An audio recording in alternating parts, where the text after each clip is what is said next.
জাতির উদ্দেশ্যে ডক্টর মোহাম্মদ ইউনূস যে ভাষণ দিয়েছেন তাতে বিএনপির আসলে কোনো লাভ হলো নাকি ক্ষতি হলো, এটা বড় জটিল বিষয়। সম্ভবত বিএনপিও বুঝতে পারছে না। প্রথমে তারা মনে করলো যে তাদের বোধহয় সব শেষ। রাতের বেলা মনে হলো যে না, শেষ হয়নি, এর মধ্যে তো আছে, মানে এই জায়গা থেকে বেরোনোর তো পথ আছে, সুতরাং তারা খুশি। দিনের বেলায় তাদের দুঃখ, মুখে হাসি নেই, রাতের বেলায় তাদের বিজয়ের হাসি। কেন?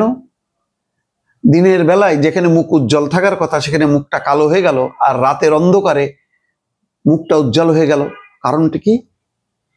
দর্শক খেয়াল করেন, সালাউদ্দিন আহমেদের প্রথম প্রতিক্রিয়া যখন কেউই দেয়নি, প্রথম কিন্তু প্রতিক্রিয়া দিয়ে, এবং খুব কঠিন প্রতিক্রিয়া, যে ডক্টর মোহাম্মদ ইউনূস জুলাই সনদ যেটা স্বাক্ষর করেছেন সেটাই তিনি লঙ্ঘন করে জাতির উদ্দেশ্যে ভাষণ দিয়েছেন। সর্বনাশ! কি ব্যাপার? কেন? বলছে যে ওই যে সংবিধান কি পরিষদ গঠন করতে হবে, তারপরে বলতেছে যে 180 কার্যদিবসের মধ্যে সংবিধান সংশোধন করতে হবে, তারপরে একটা এই সংক্রান্ত যে পরিষদ গঠন করা এবং 80 দিনের মধ্যে সংবিধান সংস্কার করার যে বিধান, এইগুলি তো আলোচনায় ছিল না, এইগুলি কেন চাপায় দেওয়া হলো? এই বিষয়গুলো নিয়ে সোচ্চার। তারপরে দেখেন আজকেও সালাউদ্দিন আহমেদ বলছেন গণভোটের মাধ্যমে সংবিধান সংশোধন হবে না, হ্যাঁ, পার্লামেন্টের মাধ্যমে। পরে তারা বুঝতে পারলো যে আরে গণভোট তো ওই সংসদ নির্বাচনের দিন, তো সংসদ নির্বাচনের দিন যখন নাকি ফলাফল প্রকাশ হবে, বিজয় যদি তাদের নিশ্চিত হয়, তাহলে আর গণভোটের বিষয়বস্তু কিভাবে বাস্তবায়ন হবে না হবে এটা তো সংসদ ঠিক করবে, এটা তো বিএনপি ঠিক করবে না, এটা পার্লামেন্টের কাছে চলে যাবে। পার্লামেন্টে সরকারি বিরোধী অন্যান্য দল মিলে সেটা ঠিক করবে, এবং সেখানে তারা যদি সংখ্যাগরিষ্ঠতা পায় তাহলে তাদের মতটা স্থাপিত হবে। সংসদের উপরে তো সার্বভৌম, এর উপরে তো আর অন্য কোনো কিছু থাকে না। দেখেন কেন বললাম, আপনি যতই আইন করেন, একেবারে সংবিধান বানান না কেন, ওই যে তত্ত্বাবধায়ক সরকার ব্যবস্থা উল্টায় দেয়নি? এমনকি সংসদের মধ্যে বিভিন্ন কমিটি সুপারিশ করছে যে আরো কয়েকটা মেয়াদে তত্ত্বাবধায়ক সরকার ব্যবস্থা থাকা দরকার, কিন্তু সংখ্যাগরিষ্ঠতার জোরে শেখ হাসিনা উল্টাই দিছে। হয়তো রাতের বেলা মনে পড়ছে বিএনপির, নিজেরা আলোচনা করে, স্থায়ী কমিটির জরুরি মিটিং ছিল, ভার্চুয়ালি যুক্ত ছিল তারেক রহমান, তারা আলাপ আলোচনা করে দেখছে যে দিন শেষে তো সংসদ নির্বাচন, এবং ওটা তো ঠিক আছে, ফেব্রুয়ারির প্রথম ভাগে নির্বাচন, ওই ব্যাপারে তো সরকার দেবেই, প্রতিশ্রুতিবদ্ধ। তাহলে এই গণভোটের বিষয় নিয়ে, জুলাই সনদের বিষয় নিয়ে আমরা কেন এত হইচই করতেছি? আমরা তো সনদে স্বাক্ষর করছি, তো স্বাক্ষরের বিষয়বস্তু আমরা সেই অনুযায়ী পাস করবো। আমরা বলবো যে এই বিষয়ে আমরা স্বাক্ষর করছি, আমরা এটা বাস্তবায়ন করলাম, হয়ে গেল। তখন তাদের মুখে বিজয়ের হাসি। সরকারকে অভিনন্দন, ডক্টর মোহাম্মদ ইউনূসকে অভিনন্দন। দেখেন আজকে তিনটা, আমি শিরোনাম বলি, তিনটা দলের তিনটা শিরোনাম করছে। প্রথম আলো, প্রধান উপদেষ্টাকে ধন্যবাদ বিএনপির। জামাত বলছে গণদাবি উপেক্ষা করা হয়েছে, তার মানে ওই যে আগে গণভোটের একই দিনে না, আগে এই গণদাবি যে ছিল গণভোটের পক্ষে, এটা জামাত বুঝলো কি করে? এটা আশ্চর্য ব্যাপার। বিএনপি একমত না, আরো অনেক দল একমত না, মানুষ একমত কি একমত না, এটা তো বোঝার পর বলে দিলাম যে আমি এটা গণদাবি, গণভোটের মতন গণদাবি হয়ে গেল। আচ্ছা যাক, বুঝলাম জামাত অসন্তুষ্ট। এনসিপি একটু মানে ভেবাচাকা খেয়ে গেছে, কি বলবে না বলবে, কারণ তারা তো আবার আলাদা, বিএনপিও না, তারা জামাতও না। তো বলছে আদেশ পর্যালোচনা করছে এনসিপি, এখন তারা গবেষণায় বসে গেছে। আসলে তাদের তো গবেষণা পড়াশোনা করারই কাজ, তাদের তো রাজনৈতিক দল করার কথা না। বরং এইটা যদি করতো তাহলে তারা আজকে ছড়ি ঘোরাইতে পারতো সবার উপরে।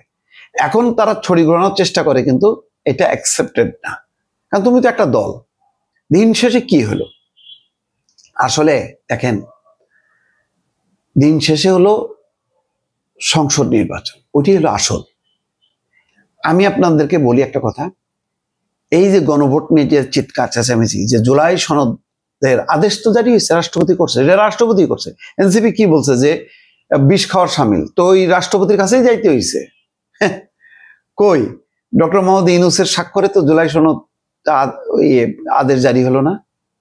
এটার যে গেজেট করতে হলো কার স্বাক্ষরে? রাষ্ট্রপতির স্বাক্ষরে। বাইরে আপনি আবেগ দিয়ে, ভালোবাসা দিয়ে, স্নেহ, মায়া, মমতা, উচ্ছ্বাস দিয়ে অনেক কিছু বলতে পারেন। দিন শেষে আইন, কানুন, সংবিধান, এর বাইরে আপনি যেতে পারবেন না। অনেকে বলেন না, আবার কিসের সংবিধান? সংবিধান তো নাই। তারপরেও আছে। সুপ্রিম কোর্টের রেফারেন্সে একটা ওই নড়বে এরকম কাঁপতেছে, প্রতিদিনই কাঁপে। এই মনে ভেঙে পড়বে। এই জন্য বারবার বলছিলাম, ভাই আগে একটা নির্বাচন দিয়ে একটা সাংবিধানিক কাঠামো করেন, তারপরে আন্দোলন করেন, বিপ্লব করেন, বিক্ষোভ করেন, সমস্যা নেই তো। নির্বাচিত সরকার মানে না, মানে একদম মানে পার্লামেন্ট ইলেকশন হয়ে গেলে কি সে একেবারে এমনই হয়ে গেল যে 5 বছর আগে কারো কথা না শুনলেও সে চলতে পারবে? পারছে? দ্বাদশ জাতীয় সংসদ নির্বাচন আমি নির্বাচন করে পারছে হাসিনা টিকতে? তারপরেও করতে হয়েছে। এই জন্য সে বাইরে থেকেও বলতে পারছে যে আমি তো নির্বাচিত প্রধানমন্ত্রী। আর এখন যদি ভেঙে পড়ে, আপনি বলতেও পারবেন না। ওই উপদেষ্টারা বলবো না, ভাই আমি উপদেষ্টা ছিলাম না। আমি বলবে যে কেউ আমি ব্যাংকার ছিলাম, আমি অর্থনীতিবিদ ছিলাম। ডক্টর ইউনূস বলবে যে আমি তো গ্রামীণ ব্যাংকের প্রতিষ্ঠাতা। কিন্তু সাংবিধানিক শাসন হলে বলবে যে আমি প্রাইম মিনিস্টার, আমি প্রেসিডেন্ট, আমি মিনিস্টার, আমি এমপি। আপনি এখন কিছুই বলতে পারবেন না। সুতরাং নির্বাচনটা দরকার, সাংঘাতিক রকমের দরকার ছিল। ওটা বাদ দিয়ে আপনি জুলাই সনদ, গণভোট, আগে সংস্কার, আগে বিচার, ওই ডক্টর ইউনূস 50 বছর থাকুক, 50 বছর পরে নির্বাচন হোক, এই সমস্ত মানে বকওয়াস করে করে দেশের 12টা বাজানো হয়েছে। এখন দেখেন কোনো নেই, পরিবর্তন নেই। সব জায়গায় আরো অবস্থা খারাপের থেকে খারাপ হচ্ছে। কোনো জবাবদিহিতা নেই। আপনি কাকে ধরবেন? থানায় যান, কোন ভাই আমাদের কিছু করার নেই। সব জায়গায় যান, ভাই এখানে অর্ডার নেই। সব বসে আছে চুপচাপ। কিন্তু নির্বাচিত সরকার হলো তার একটা নিজের থেকে একটা জবাবদিহিতার জায়গা থাকবে। সে বলবে এটা করেন, ওইটা করেন, ওইটা করো, এটা করো, সেটা করো, এটা করো না, ওইটা করো না। এখন তো কিচ্ছু বলার নেই।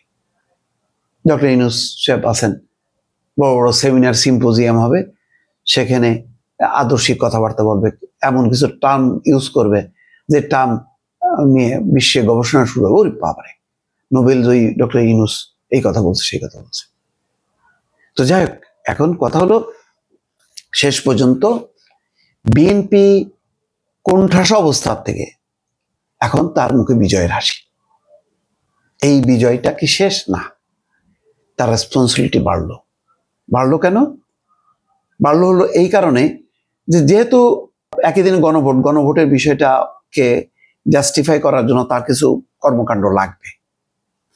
তারপরে তার চ্যালেঞ্জ যে এই যে ইসলামী দলগুলোর জোট, সেই জোটের বিপরীতে তার যোগ্য ক্যান্ডিডেট প্রাথমিক বাছাই তালিকায় যথেষ্ট ভুল আছে, আমি বলবো।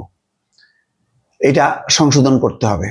তারেক রহমানকে দেশে আসতে হবে, হাল ধরতে হবে, প্রত্যেকটা এলাকার নেতৃস্থানীয়দেরকে ডেকে বলতে হবে, ওই গল্পটা শোনাইতে হবে। আবার আদালতের মা সন্তানকে 2 ভাগ করে, বিচারক বলতেছে যে আপনার ঠিক আছে ভাগ করে দিই, আসল মা বলতেছে যে না, ভাগ করা যাবে না, আমার ছেলে মারা যাবে, আমি একটু দূর থেকে তাকে দেখতে পারলে খুশি। তো এখন ওই তাদেরকে ডাকতে হবে, কথা বলতে হবে। আমার ধারণা 15 বছরে যখন নাকি তারা দল ছাড়েনি, নির্যাতন নিপীড়ন স্বীকার করছে, তারেক রহমান এসে আহ্বান জানালে তারা মানবে। সুতরাং বিএনপির চ্যালেঞ্জ বাড়লো। এখন হলো তার যেই এখন আপাতভাবে বলা যায় যে 3টা শিরোনাম পড়ে দেখা যাচ্ছে যে ডক্টর ইউনূসের ভাষণে মধ্য দিয়ে আসলে জয়টা হয়েছে বিএনপির। সুতরাং এই জয়টা তখনই সফল হবে বা কার্যকর হবে যখন নাকি সংসদ নির্বাচনে জয়ের মধ্য দিয়ে। সুতরাং এখন পুরো মানে দলকে, প্রতিটা দলের কর্মীদেরকে নির্বাচনের দিকে মনোনিবেশ করতে হবে। দর্শক।